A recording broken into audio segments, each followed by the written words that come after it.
Bravo. That's pretty good. I tell you, this Dan Delson, he's a hell of a promoter. How good is this? Russell Taylor Made. My God, so great to see all of you. Thank you. Right. What a thrill to be here. This is probably one of our biggest turnouts for one of these things. So 700 packed cinema, completely full, just to see you, just to talk some stuff.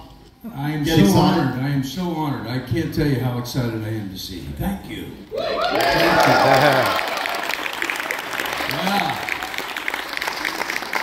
I'm going to go straight into it. Pardon me? I'm just going to go straight into it. Is that all right? Like, Go straight in. Great. So I was reading that you, first off, didn't want to be an actor. You didn't enjoy it, and then eventually you got into it. How did you make that change?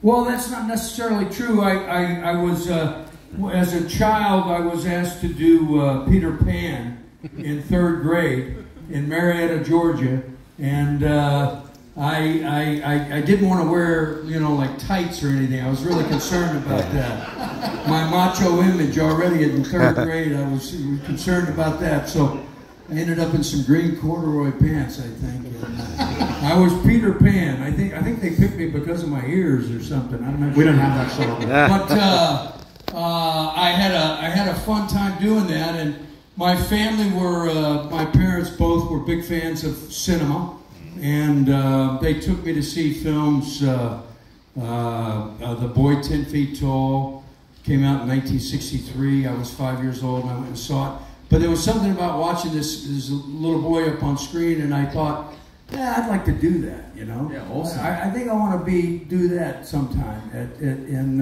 it came up later in life where it actually, that's where I chose my profession. And your first role, pretty prolific role. It's only small, but from what I understand, it's Die Hard 2, right? Well, I was talking to Vernon Wells about it. A good friend of mine, Vernon Wells. He's here somewhere tonight. Where is he? He's hiding. Where is he hiding? He's right over there. He's right over there, guys. Look at him right there. Bernie, He's over there. I was talking to Vernon today at lunch. I started with Roger Corman. I went out to Hollywood in 1984. I had the good fortune of doing a play right away. Someone was working for Roger Corman at the time, and he said, hey, we're doing this biker movie. We need some extras. Roger needs some extras, so why don't you come on out? The director saw me and asked me to audition for the role, for one of the roles, and I ended up getting cast as a speaking part in my first film in 1984.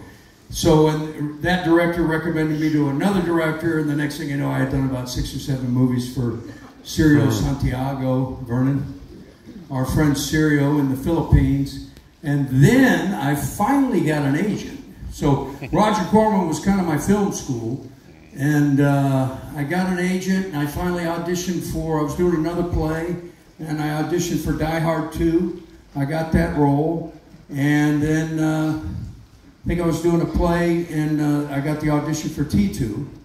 And come to find out, James Cameron had started with Roger Corman as well. Yeah. And so he knew what I had gone through at Roger Corman. And I think that helped me get the role. Yeah. It might have helped me, yeah. You went through a hell of a lot for that role, right? The Oh, T2, yeah. right? Well, the cool thing, I've told this story a couple times. We don't care. Tell it again. I'm going to tell it again because I love telling the story. Billy Idol was originally scheduled to be the T-1000. And he would have been great. And he got in an accident on a Harley Davidson. And fucked up his leg. He couldn't run. He couldn't do the walk. And that created an opportunity for an unknown actor, me, to... Perfect. Thank you. It created an opportunity for me to audition, and James Cameron was looking for an unknown. He kind of had the idea, like, if I'm going to introduce someone that have a preconceived notion of who he was or whatnot, the audience would accept me more as a T-1000. So that's sort of how that came about. The ironic part about this story is I now own a Harley Davidson dealership. Just about to ask that. California. Have you given the other one? I sell Harleys. Have you given the other Harley Davidson for like, here, thank you for my career?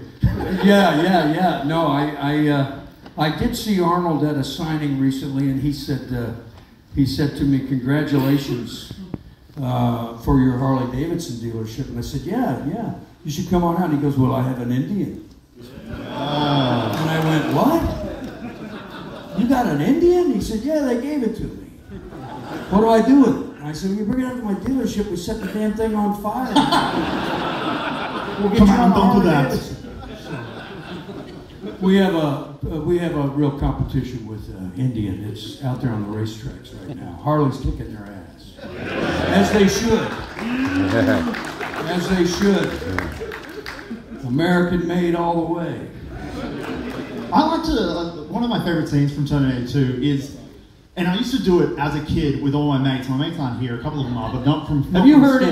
Have you heard his Arnold impersonation, by the way? No. So how do I not do it in front of you? Give me a little bit of the What do you want? I don't know. Get to the chopper, come on, let's go! Let's go! We'll go over here! Impressive. Go down! That's fucking good. You're killing me, Robert Dow!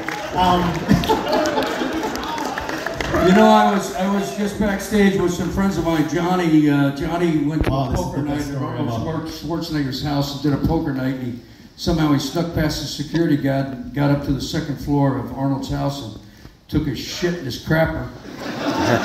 He was very proud of this. Where are you, Johnny? Not only did you take the photo in his crap, take a shit in his crapper, but also took a photo with like posters up in his bedroom that he wasn't meant to be in this room at all. It was all secured off, but there was 1 second where the security guard, Mission Impossible style, left and he snuck up the stairs, taking a shit, taking photos. It's just an unbelievable story. I was going to say, He should have taken a picture of it. I wish he had. In T2. Should have left it. That would have been a big power move. Yeah, I did this. I broke it off and I left it. Who shitted my shitter? The fuck? Who did this to my shitter? Johnny! Johnny! I'll get you! We gotta change the subject. This is disgusting. No. I'm glad you guys came here for this highbrow. This is some highbrow entertainment right here. We're gonna put this on tour, right? Me and you will go out to We town. are really classy. Killing it. A lot of class. A lot of class, yep. So I want to go back to T2. I was just saying that when I was a kid, this movie came out, I was like 9. So my friends in high school, we would always mimic that scene where you're chasing John on the bike. Yeah, that's my thing. It's embarrassing, but that's what we did. Yeah, that's really good. Thank you. He's got on his, what You are can those, tell I your run a Air lot. Jordans? Or those, Now they're Ewings. Those are the flying Ewings. Yeah, they're alright. They're alright. Yeah. They're very colourful. You raided your son's closet. I brought my son. He's here somewhere. There he is. Where is he? Over there. Son, here's your shoes. He wishes he had this shit. Like rumor on the street is that they had to speed up the bike and get it going faster than what you were Yes. because you were running lightning fast. Yes, that is true. I came out of the Galleria right after the shootout of the Guns N' Roses thing, and I ran down and ran over the bushes, and the whole sequence was timed on the motorcycle, and then I chased that, and it goes out into the traffic, and there's stunt cars swerving around me, and I had a track that I had to, a pathway that I had to take very specifically, and then get to the tractor trailer and pull that guy out. It was all one big long sequence.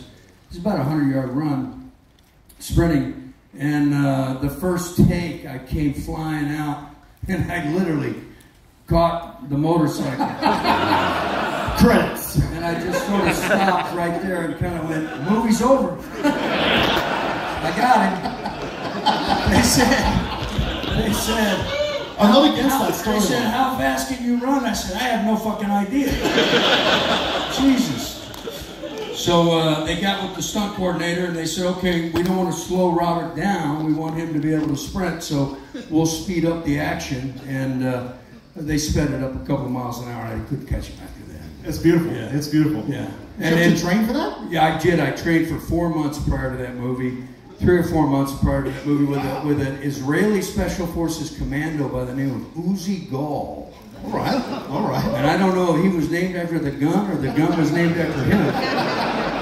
But he was a badass, and we would start training on the Santa Monica Ocean. I would be out there at the beach at like 4:30 in the morning, and I was to sort of absorb the power of the ocean and sort of meditate on that. And at some point in the darkness, he would come up and tap me on the shoulder and say, "T-1000, it's time to run." We would start running. We did all sorts of crazy stuff. It was, paramount to doing something Navy SEALs type training, bud training. It was very, very intense. I worked out four times a day. Wow. To do it. Yeah, well, it worked. And then it worked. By the time it was over, I remember literally coming out of the ocean one day. Walking out of the ocean after all the, I had sandbags on my back and all this, just really, really excruciating working out. And I felt like I was the T-1000. I literally thought I could fucking take anybody. I believed it. It was amazing process, transformation. And you stuck with that role through a few things. Like you showed up as T-1000 in Wayne's World, Last Action Hero, I did VHS sale video. Wayne's World, and I did that for the money. Of course you did. Yeah. But it's iconic. It's iconic. Hey, I'm an actor. This is what I do for a living. That "Have you seen this boy" quote is quoted, I think, for you more than anything that you did in Terminator 2. Well, the funny thing about that is Lorne Michaels, who's the producer behind Saturday Night Live, and Saturday Night Live and other things. Right. He was the one that thought of having me come out and be the cop in that film and play that part. And T2 was still in the theaters. So it was still, it was part of the zeitgeist. And Mike Myers was not too thrilled with the idea. And I think Lorne convinced him. Yeah. And I later went to see the film with Penelope Spheris. We went to the premiere. And, it got one of the biggest laughs in the movie. So fair enough. It worked out. Yeah, I was glad. I did it. And then I'm doing a ADR, additional dialogue recording for another movie, and somehow Arnold got patched in, and literally Robert Arnold's on the phone. I pick up the phone and he says, "Robert, you do it better than me." "Robert, it's me, Arnold." "Arnold, what's up? How you doing, man?" "Good, man. It's good. He says, I want you to do a cameo like the T-1000, like you did in the Wayne's World." I said, "Oh, really? Okay. How much you gonna pay me?" "Scale." So I ended up working cheap for Arnold. I mean, you can't say no to a guy like that, So I ended up doing that for Last Action Hero. I got to work with Sharon Stone, which was pretty cool. Amazing. Yeah, it was pretty late. And an animated Sharon Stone later, some of you guys don't know this, the obscure movie that I did about Linda Lovelace, the porn star. Amanda Seyfried played you saw the movie? Somebody? That one guy right there. Thank you. Well done. She had an amazing performance. Peter Skarsgård was in it. Big cast. Sharon Stone was my wife. And we were the parents of Linda Lovelace. I love that. Yeah, it was pretty cool. Pardon me?